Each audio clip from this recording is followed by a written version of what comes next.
Horse and chariot burial sites from the Western Zhou dynasty are few and far between, so this is a scene few tourists ever get a chance to see. What we see preserved here are relics of the force that dominated China's ancient battlefields. 这就是车马坑，这个就是4匹马，这就是战车。现在咱看到这个是保存最完整的一个，那太珍贵了。咱们下去看。 These burials prove that more than 1,000 years before the Qin dynasty, chariots were already a benchmark of military strength. So what were these ancient Chinese chariots actually like? 1、2、3、4匹马，马匹数越多，它的动力越大。很多的青铜器具，上边那个是打额头的，在这个鼻梁上就是走过来。一方面它可以固定绳索，但是更重要的可能就是防护，就是防护打伤。所以我们看这个车的分量很大，车的这个宽度1步、2步、3步，近4步。 差不多近4米，很宽，它是越野的。它要是在田野打仗，不能在马路上。你看它的轮子，很大的轮子，它是稳当。路况崎岖不平，这大轱辘就有点像装甲车那坦克的履带似的。The chariot was obviously very powerful. It was the ancient equivalent of a modern tank. So, how was this invincible piece of military equipment used in battle? 古代打仗站3个人，中间是驾车的，左边往往是一个弓箭远射，车右就是大力士，操一个长矛。所以中国的战车作战有个特点，在《诗经》里边有体现，左之左之。为什么左之左之呢？就是这个车战争的形式，就是这儿射的是远射的，远方射。对，近距离交战往左一转，然后大力士拿着枪，你扎我，我扎你，这就算是一个回合。 When an assault was launched from chariots, the battle could be won not only by rampaging through the enemy, but through a variety of other tactics. No one could survive such quick and brutal attacks. For thousands of years, the chariot's ability to sweep the battlefield made it a nightmare for any enemy faced with it. It was a powerful piece of military equipment that ensured numerous victories. In the Warring States period, chariots became even more invincible. Some scholars even state that the chariot was the formidable force that made it possible for the Qin to unify the 6 states. 在文献中讲4母睽睽，4母夜夜，这就是战车的标配。战场中4匹马拉的这种战车，是取它的这种冲击力。 Although it was made of wood, the army chariot of the Qin dynasty weighed more than a ton. Its great strength was due to a method of rope tying that made it easier for the horses to pull the chariot. The result was that the weight of the chariot was carried by the back and shoulder of the horse, enabling the horse to gallop long distances. In other parts of the world, the chariot was attached to the neck and chest, but this way constrained the horse's breathing, and it easily became exhausted. Without doubt, the method employed by the Qin made possible the mighty power of the Chinese chariot. When these chariots in the east were battling the enemy, was the same thing happening in Rome. 这是古代罗马的赛车竞技场，大概有3个足球场大。当年的这个地面要比现在平，而且都是沙石铺地。周边地区呢，古代看台的遗迹还能看到。 While chariots were frequently used in arenas, such as this one in ancient Rome, they were rarely used on the battlefield. Why was the chariot used on battlefields in the east, but not in the west? The answer may lie under our feet. In Rome, a piece of land as flat as this is very rare. The Romans fought most of their wars on hilly Mediterranean terrain, where the use of chariots was next to impossible. Roman chariots had small wheels and a narrow body that could only carry a single rider. Most of the time, they could only be used as high-speed vehicles. As they weren't suitable for battlefield attack, they were relegated to the sporting arena. Did the ancient Romans not realize the importance of speed in the tactics of war? The answer, of course, is that they did, and this is the reason they gave up on chariots. Instead of further developing the chariot, the Romans devoted their energy to nurturing a cavalry far earlier than this was done in the East. This eventually gave rise to the often romanticized culture of knights on horseback. The cavalry, with their bows and arrows on galloping horses, were able to sweep away all obstacles in their path, regardless of terrain. They became synonymous with the Mediterranean battlefield. In ancient times, not all types of powerful weapon were suitable for the battlefield. The best way to go was to select armaments that would work well in local conditions. From the chariot wheels of Chang'an to the iron hooves of Rome, it was all about what worked locally. So, what new developments were about to appear?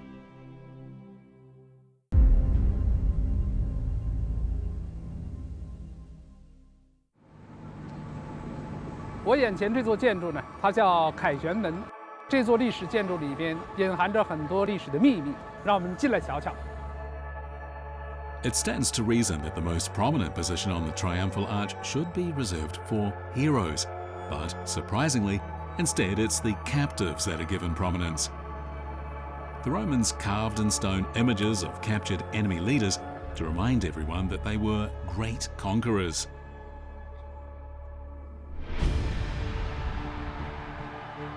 Whenever a triumphant army returned home, the legionnaires marching through this magnificent edifice with their trophies of war were received by crowds in rapture at their achievements.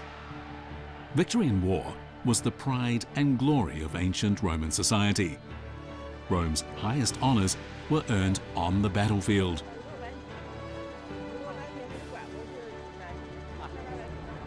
Ordinary Roman citizens who desired a prosperous future knew that they had to fight for it on the battlefield. It all depended on military success. But what exactly could be achieved by this route?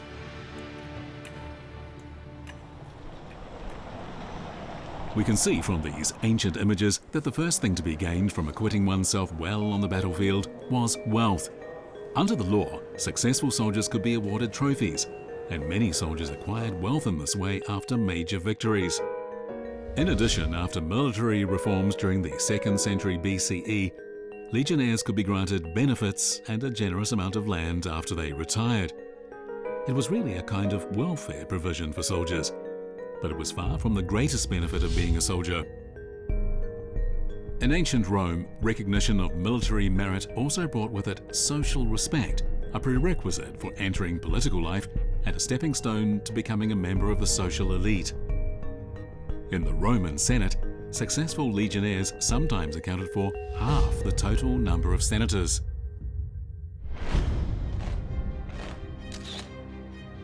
Romans were united in their enthusiasm for fighting for their country because it offered the possibility of wealth and social mobility that were otherwise hard to achieve.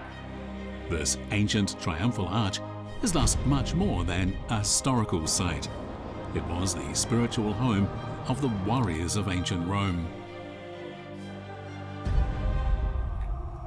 During the same period, buildings with a similar meaning were being constructed in Qin Dynasty China. They were the starting point from which the Qin army left for battle. 我眼前就是著名的函谷关，在秦统一天下的时候，千军万马正是从这里踏上了征服六国的征程。 However, what few people know is that these invincible soldiers had never been soldiers at all before they traversed this pass. They were farmers whose families had worked the land for generations. At the time, the Qin state was so poor it could not support a massive army. But fortunately for the Qin, someone was about to change the fate of the state and its people. His name was Chang'an, and his achievements were little short of miraculous. 你好，这是您要查的商君。哦，好，谢谢。 The secret is in this book. 我现在看的就是著名的商君书，记载了商鞅变法时候的一些具体措施。其中一个很重要的内容就是20军功爵制，杀多少人头可以获得爵位，而这个爵位就是地位的象征，财富的象征。 A later nursery rhyme encapsulates the features of the Qin state's military system. Cut off one head and you will not be a slave. Cut off 10 and you will get land. Cut off hundreds and you will be a lord with gold, house and a title. In other words, a farmer's fate could be transformed if he killed just one enemy soldier. And as you killed more, the higher your social status would become and the greater your wealth. 在2000多年前，这个广大的东方对当时的秦国将士而言，它就不仅仅是山川，也不仅仅是河流，因为他们可以在向东方的厮杀中获得功勋，获得爵位。The greatest significance of this reward system lay in the way it was enshrined in law to create an army of unprecedented power. For people of the Qin state, military merit far outweighed the wounds caused by warfare, as that merit was accrued. Opportunities on the battlefield could change a warrior's destiny. 所以他们就是在用军功铸造自己的未来。 From Chang'an to Rome, the military reward systems of both the East and the West produced fierce soldiers. They not only motivated men to be fearless in the face of danger, but also fostered heroic patriotism. However, the acquisition of total power relied on one other crucial factor.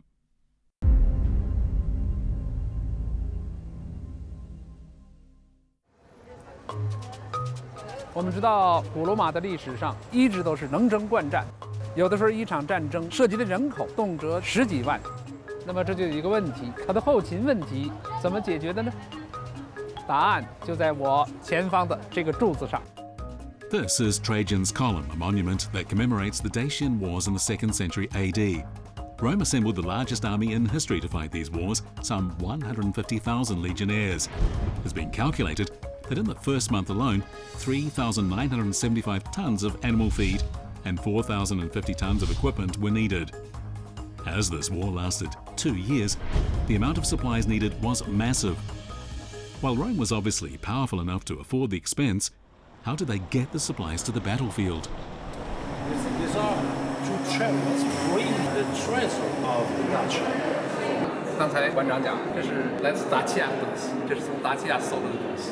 我们要注意，这个车实际上是一个4轮子的平车，拉辎重的车 ，not horse ox。Yes， 对，实际上这辆车反映了罗马的这种军事艺术。